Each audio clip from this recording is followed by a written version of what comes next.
Jason Langston strolled into the grand marble atrium of Langston Holdings like he owned the world, because, in his mind, he did.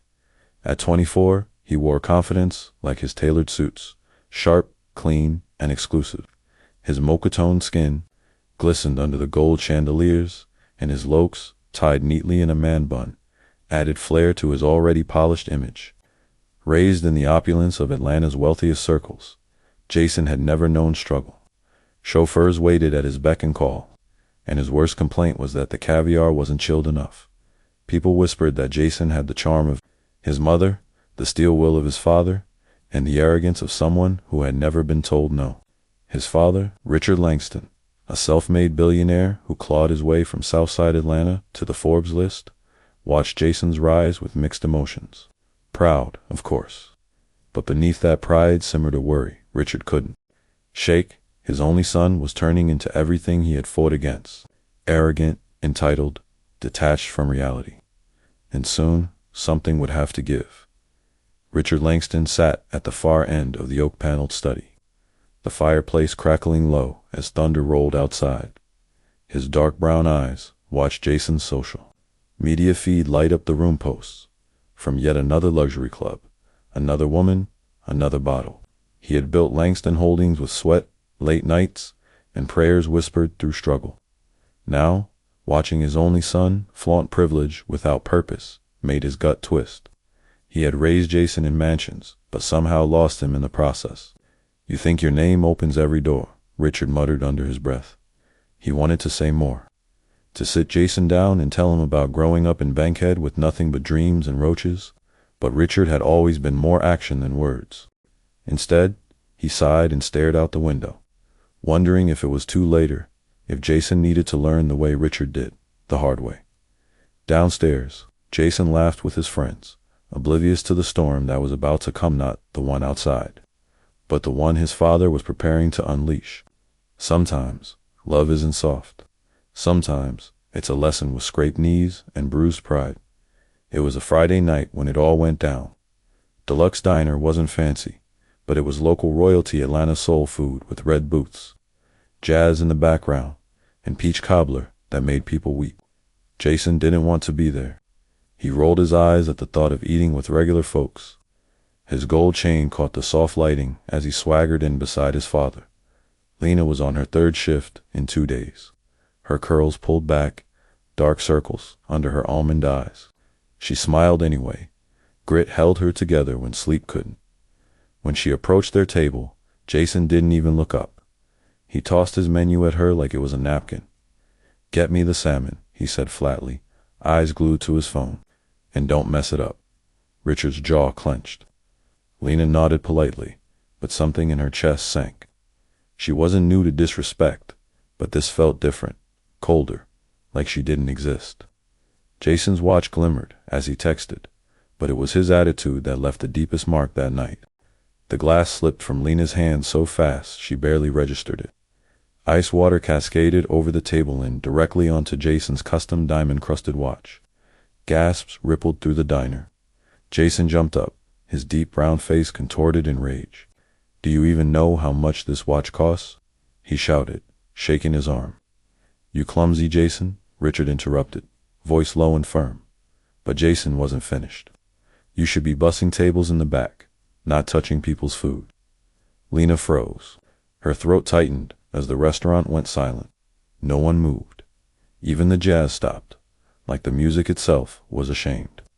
She stared at the water dripping from his arm, fighting tears she couldn't afford to let fall. Not here, not in front of him. Richard looked at her, then at Jason. "We'll pay for the meal," he said to the manager, pulling out a $100 bill, "and I'll handle him." As they left, Lena whispered, "Have a blessed night." She always did. Not for them, for herself. In the break room behind Deluxe Diner, Lena sat on a cracked vinyl chair, staring at her phone. The hospital bill notification glowed like a threat: $7,842 due. Her mom's latest treatment had drained everything. Lena exhaled and pressed her fingers to her temples. She didn't have time to cry. She had another table waiting outside. Jason sat smugly in the back seat of the Bentley, bragging to his friend on the phone. "Man, She drenched my watch. I should have made her clean my shoes with a napkin. Richard said nothing. The driver knew better than to ask questions. Back in the diner, Lena returned to the floor. Her steps were steady, her voice calm. Every smile she gave was stitched from pain, grace, and sheer willpower. The world had broken her before, but she learned how to stay whole. She's strong, one of the cooks murmured, watching her work. Stronger than anyone out there with a Benz and bad manners. The next day, Jason's insult had become diner gossip. Everyone had seen it. Phones had been out, a busboy posted it online with the caption, "Money can't buy class." Richard saw the clip. He didn't flinch, didn't curse. Just nodded once, like the last puzzle piece had snapped into place. His son's pride had become poison, and now it was time to administer the antidote. That evening, Richard handed Jason a plane ticket. "Weekend trip," he said. "Go alone. Your luggage is already packed." Jason smirked. "Private jet." "No," Richard said. "You'll take the bus." The confusion on Jason's face was pure comedy, but Richard didn't laugh. He was already planning something Jason would never see coming, something that involved a waitress with tired eyes and a heart made of steel dot. Because sometimes, the richest lessons don't come in gold, they come in grit. Jason sat in the back of his father's Bentley, the leather seat cold against his expensive loafers. The silence between them was thick, heavy like the humid Atlanta night. Normally, Jason would fill the void with jokes or complaints, but tonight even his usual bravado felt hollow. Richard kept his eyes on the road, but spoke with calm finality. "You've forgotten what it means to respect people, Jason, not because they're beneath you, because they're human." Jason scoffed quietly. "I respect people who deserve it. Why waste time on the rest?" Richard's jaw tightened. "That's exactly why you're about to lose everything you think you own. Sometimes, the only way to learn is to walk a mile in another's shoes." Jason stared out the window as the city lights blurred past, the weight of his father's words sinking into his pride. The man who had given him everything was about to take it all away. In this time, there was no silver spoon to catch him. The next morning, Jason awoke in his penthouse to find a single envelope resting on his silk pillow. The paper was thick, cream-colored, embossed with the Langston crest. With shaking fingers, he broke the seal. Inside, the note was brief but brutal. "Jason, you will live the life of Lena for the next 30 days. No exceptions, no luxuries, no escapes. When you learn respect, we'll talk. Until then, you have nothing but the truth." Dad Jason laughed, thinking it a prank. But then his phone buzzed. No notifications, no messages, no calls. His bank accounts, frozen. His credit cards, inactive. The private jet, his driver, even his security detail, all vanished. Panic gripped him as reality hit. This wasn't a joke. This was a test. A chance, or a punishment, to live without the Langston name and fortune. Jason's first day living Lena's life was a stark contrast. He woke up in a cramped apartment, its peeling paint and thin walls a far cry from his plush penthouse. His clothes were simple and worn, an ill-fitting diner uniform, replacing his designer wardrobe. His phone, no service. The world he knew, one filled with instant gratification and endless privilege, had disappeared. There were no chauffeurs waiting to open doors, no assistants to plan his schedule. Just him, alone with the humbling sounds of city life outside a tiny window. As he stepped out, the streets buzzed with people who didn't know or care who he was. He was just another face, another body in the crowd. For the first time, Jason felt invisible and terrified. At 6 a.m. sharp, Jason arrived at Deluxe Diner, heart pounding beneath his diner apron. The scent of frying bacon and freshly brewed coffee filled the air, a symphony of smells foreign to his refined palate. The manager, a no-nonsense woman named Carla, eyed him with skepticism. "You're late," she said flatly. "Clock in, learn the ropes, and try not to break anything." Jason's pride simmered beneath the surface, but he swallowed it down. This was his reality now. He shadowed Lena nervously, fumbling with orders and knocking over trays. Each mistake earned a scowl or a sigh. But Lena's quiet patience was a small light in the chaos. By the end of the shift, Jason was exhausted, physically, mentally, emotionally. And somewhere deep inside, the first seed of humility took root. Jason quickly learned that at Deluxe Diner, no one cared about his last name. The grandeur and privilege he once flaunted meant nothing here. The cooks didn't bow. The regular customers didn't whisper. The staff didn't give him special treatment. He was just another employee and, often, the clumsiest one. Lena, meanwhile, worked with steady hands and a kind heart, greeting customers who came for the comfort of home-cooked meals. Watching her navigate this world of hard work and little reward made Jason feel more lost than ever. Here, respect was earned through sweat and patience, not through money or power.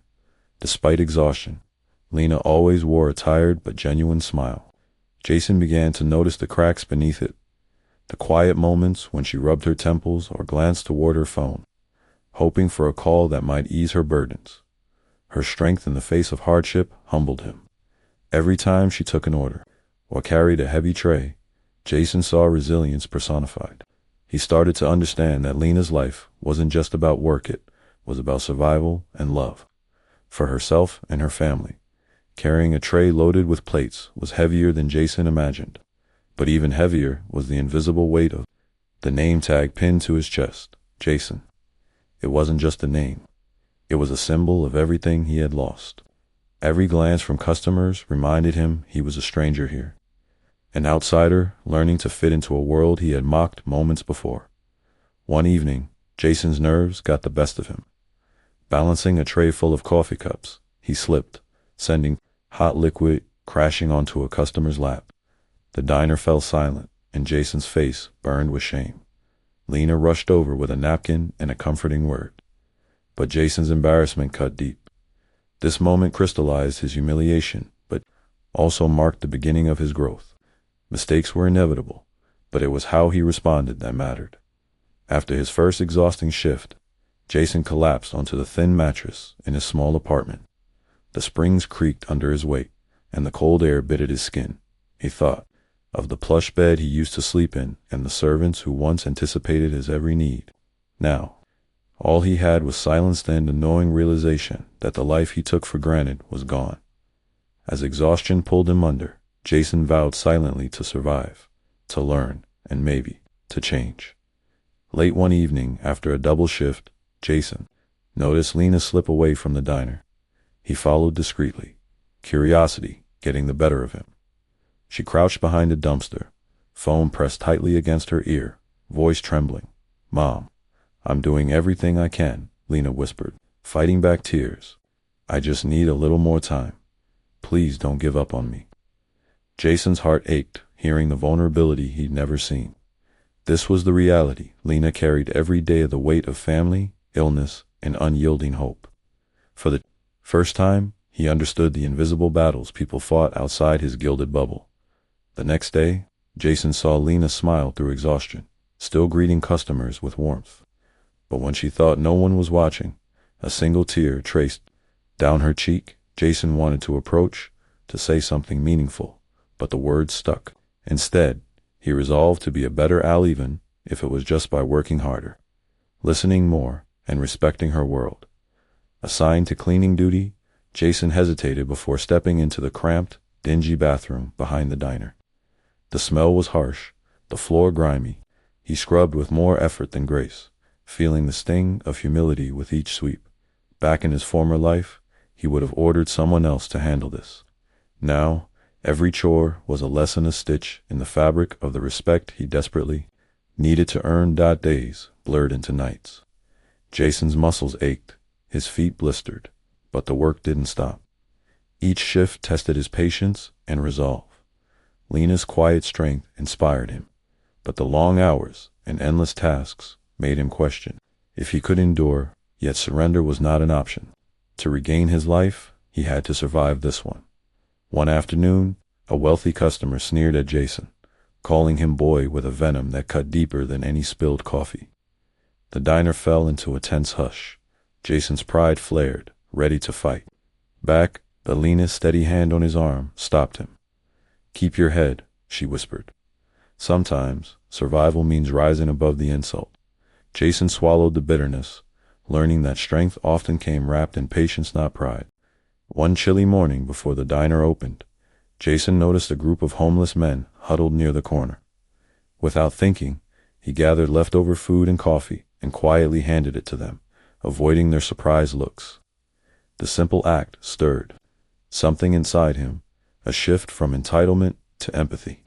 He realized that while he lived a life of luxury, many struggled just to have a meal. Jason's feet ached painfully from long hours on hard diner floors, but he refused to complain. Returning to his cramped apartment, he peeled off his worn shoes to reveal raw blisters. The discomfort was a constant reminder of his fall from grace, but also a symbol of his growing strength. Each blister was a lesson in endurance. One afternoon, Lena noticed Jason's tired eyes during a quiet moment. Without hesitation, she broke her sandwich in half and offered him the smaller piece. The kindness was small but powerful, a gesture of solidarity from one fighter to another. Jason accepted it gratefully, understanding that real wealth wasn't measured in dollars. After weeks of fumbling and frustration, Jason found himself face to face with Lena. His voice shook as he said, "I'm sorry for how I treated you." For everything, Lena's eyes softened. "It takes courage to admit that," she replied. "Now show it by how you live." The apology wasn't just words, it was the first true step toward redemption. Lena took Jason aside one evening, her voice firm but kind. "You think this is hard?" she asked, gesturing to the diner around him. "Try raising a family on this. Try living with constant bills and no safety net. The real struggle isn't the job, it's life." Jason absorbed her words deeply, understanding that the diner was just one battlefield in a much larger fight for dignity and survival. Jason's world shifted the day he truly meant it when he said, "Thank you." It happened in the middle of a busy lunch rush. Lena had just helped him carry a heavy tray stacked with plates he was struggling to balance. For the first time, Jason looked her in the eyes and said the words with genuine feeling, "Thank you, Lena," he said, voice steady but soft. She smiled, surprised but pleased. That simple exchange was a turning point. Jason began to understand that respect wasn't given because of wealth or status, but earned through humility and kindness. He started paying attention to the people around him, seeing their lives, their struggles, and their strength. His world was no longer about himself, but about others who mattered, even if society often ignored them. This moment was small but monumental. Jason's pride softened just a little, and with that, he opened a door to a new kind of life, one where gratitude and humility could grow. One quiet evening, Jason was wiping down tables when he saw his father enter the diner. Richard Langston, dressed in his usual sharp suit but with a softer expression, took a seat in the corner booth. The staff and customers noticed immediately, whispers filling the room. Jason's heart pounded. He approached hesitantly, unsure of what to say or do. Richard nodded at him, eyes filled with a mixture of pride and challenge. "How's the new life treating you?" he asked quietly. Jason swallowed hard, realizing that this was more than just a visit. It was a test, a chance to show growth. He served his father with careful hands and bowed head, finally understanding what it meant to earn respect not through name or money, but through effort and sincerity. That night, Jason felt the first true connection with his father in years. The distance between them was closing, bridged by lessons learned in a humble diner. Jason's time at Deluxe Diner taught him more than how to serve coffee or carry trays. It taught him about life. Each shift was a window into struggles and joys he'd never seen before. The customers weren't just faces, they were stories. The staff weren't just co-workers, they were family. He realized Lena's strength wasn't just about working two jobs, it was about hope, resilience, and love. Watching her balance her burdens with grace inspired Jason to do the same. The diner became a classroom, teaching lessons no college or luxury could offer. His transformation was slow but steady, marked by moments of frustration and triumph. For the first time, Jason felt connected to something bigger than himself: community, purpose, and humanity. Lena confided in Jason one afternoon about her dream of becoming a nurse, a goal nearly impossible, with bills piling up and her mother's health declining. Jason listened intently, moved by her determination, determined to help. He secretly contacted the nursing school admissions office, using his influence to save Lena a spot in the upcoming class. When he told her, Lena's eyes filled with tears, not just for the opportunity, but because someone had believed in her. That day marked a turning point in their relationship, from co-workers to allies, united by respect and shared hope. Jason was no longer just a spoiled rich kid. He was a man learning to fight for others. One slow afternoon, a stranger left an unusually generous tip at Lena's table. When Jason asked about it, Lena explained, "Some people see more than what's in front of them. They see the fight behind the smile." The tip was more than money, was a symbol of recognition, a small gesture that reminded Jason of the power of kindness. He realized that while he had lost his wealth, he was gaining something far more valuable: empathy and understanding. This lesson stayed with him as he worked late into the night, dreaming of a future where respect and compassion were currency, worth more than gold. The diner was unusually quiet when Lena suddenly collapsed behind the counter. Jason, who had been wiping tables, rushed to her side, panic flooding his chest. Her face was pale, beads of sweat on her forehead. The years of juggling 2 jobs, caring for her ailing mother, and barely sleeping were catching up with her. Jason called for help, heart pounding as he realized how fragile Lena really was. In that vulnerable moment, his world shifted again. He wasn't just a spoiled kid learning lessons anymore. He was someone who cared deeply for the people around him. The diner staff rallied, calling an ambulance and staying by Lena's side. Jason stayed close, promising silently to protect her like she had unknowingly protected him. At the hospital, Jason sat in the sterile waiting room, wringing his hands. He'd watched Lena struggle for years, but now faced the harsh reality of medical bills, treatments, and uncertainty.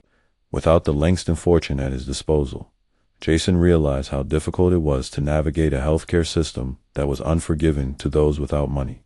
Sitting there, he thought about his father's lesson. Respect was more than words. It was about sacrifice, empathy, and action. He promised himself he'd find a way to help Lena and her family, no matter the cost. The hospital's cold walls couldn't contain his resolve to make a difference. Jason's pockets were empty, and desperation pressed against him like a vice. The last tie to his former life was a vintage watch his mother had given him, a family heirloom. Reluctantly, he sold it to cover Lena's mounting medical bills. Every tick of that watch was a reminder of time lost and lessons learned. The weight of sacrifice was heavy, but Jason felt lighter in his heart. He was no longer the careless heir who thought wealth could buy anything. Now he understood that true value came from giving, even when it hurt. This was his transformation, painful but necessary. Days turned into weeks without a word from his father. Jason feared Richard had given up on him. Then, one evening, the phone rang. It was his father. The conversation was terse, but filled with unspoken meaning. "You're not ready to come home yet," Richard said simply, "but I'm watching." Jason swallowed the sting of rejection, knowing this was another test, a challenge to keep growing, keep fighting, and keep proving he deserved the Langston name. The call was a reminder that change was hard, but not impossible. Richard's words echoed in Jason's mind. He wasn't ready, not yet. But what did ready even mean? Jason realized it meant more than a bank account or a fancy title. It meant respect, humility, and understanding the value of hard work. Determined, Jason faced each new day at the diner with renewed purpose. Every spilled coffee, every difficult customer, every long night was a step closer to becoming the man his father could be proud of. And maybe, just maybe, to becoming proud of himself. One ordinary afternoon, the diner was buzzing as usual when suddenly the chatter died down. The news had spread. Richard Langston, the billionaire, was inside, sitting quietly at the back booth. The staff exchanged nervous glances, unsure how. The usually private man had arrived in such a humble place. Jason noticed the hush and felt a mix of pride and anxiety. Serving his father here was a far cry from their usual luxurious boardrooms. But it also symbolized how far Jason had come. Richard's presence was a silent acknowledgement, that the lessons Jason had learned in his diner were real and visible. For a moment, The diner was more than a place to eat. It was the crucible where a man was reborn. When Lena called in, sick one day, Jason surprised everyone by volunteering to cover her shift. Despite his inexperience, he tackled the job with determination and respect. The customers watched as the once spoiled heir now worked tirelessly, carrying trays and greeting everyone with a genuine smile. Jason's pride wasn't about status anymore. It was in the hard work and care he put into each task. Lena returned, to find her shift covered and a note from Jason thanking her for inspiring him. That simple act of stepping up showed not just growth, but a new kind of leadership rooted in humility. One tense evening, a rude customer began insulting Lena over a small mistake. Jason stepped between them, calm but firm. "She's working hard, just like the rest of us," he said. "Show some respect." The diner staff rallied behind him, standing united. For the first time, Jason wasn't just learning respect. He was defending it. Protecting Lena and the community around him became his new mission. The moment was a turning point, cementing his place not as an outsider, but as part of the family. Jason received a letter from the Langston Foundation, the family's charitable organization. It was an invitation to speak about his experiences at an upcoming event. The foundation wanted to hear his story, not as a billionaire heir, but as a man transformed by humility and service. This opportunity was more than a chance to share. It was a test of how far Jason had come. Could he inspire others with the lessons he'd learned? As he prepared his speech, he felt the weight of responsibility, but also hope. Hope that his story could change lives beyond the diner's walls. The day Lena received her acceptance letter to nursing school was one of the most joyful moments Jason had witnessed. Tears flowed freely as Lena held the letter, a symbol of her dreams finally within reach. Jason's heart swelled with pride, knowing he had played a part in her journey. Her second chance at life was also his. Together, they had faced hardship, and together, they were stepping into a brighter future. It was a reminder that kindness, respect, and perseverance could rewrite even the hardest stories. The day the video footage of Jason's transformation went viral, the world saw a different side of the Langston heir. News outlets, social media, and community members watched as the once arrogant billionaire's son humbly worked alongside Lena and the diner staff. The story sparked conversations about privilege, empathy, and second chances. Jason knew this wasn't about fame or forgiveness, it was about accountability and growth. His father's tough love had cracked the shell of entitlement, exposing a man ready to rebuild. The truth that once embarrassed him now shone as a beacon for others who needed hope. He was no longer just a name on a ledger. He was a symbol of change. With newfound respect and publicity, offers came pouring in. Investors, influencers, and corporations wanted Jason's story and image for campaigns and endorsements. But Jason hesitated. He wasn't interested in capitalizing on his hardship or profiting from pain. He wanted to help others genuinely, not just make headlines. This offer forced him to make a choice: continue the path of true humility or fall back into the glitz and glamour he once knew. Jason chose the harder road, the one paved with purpose over profit. Lena approached Jason one evening after a long shift. "Don't leave this place," she said softly. "Not just for me, but for all of us who need to know change is possible." Jason felt the weight of her words. Staying meant embracing a new life, not just for himself, but for the community that had taught him resilience, kindness, and hope. He realized that true success wasn't measured in dollars, but in the impact he could make. He nodded, committed to a future where his past mistakes fueled positive change. Jason's last shift before returning to the family's corporate world was bittersweet. He moved with confidence and grace, serving customers who no longer saw him as the arrogant heir, but as a man transformed. He hugged Lena goodbye, promising to support her nursing dreams and the diner's future. Walking out, Jason felt the full weight of his journey to fall, the lessons, the redemption. The diner was no longer just a place of work. It was the ground where he rebuilt his soul. Back in the Langston boardroom, Jason sat with a new perspective. The silver spoon he once held felt heavy and hollow compared to the richness of the lives he'd touched and the humility he'd gained. He pledged to use his wealth to uplift others, starting with funding programs to support workers like Lena. Jason understood that real power came from compassion and service. His father's toughest lesson had become his greatest gift. Life not defined by privilege, but by purpose. Jason Langston was no longer just a billionaire's son. He was a man who had found his true self,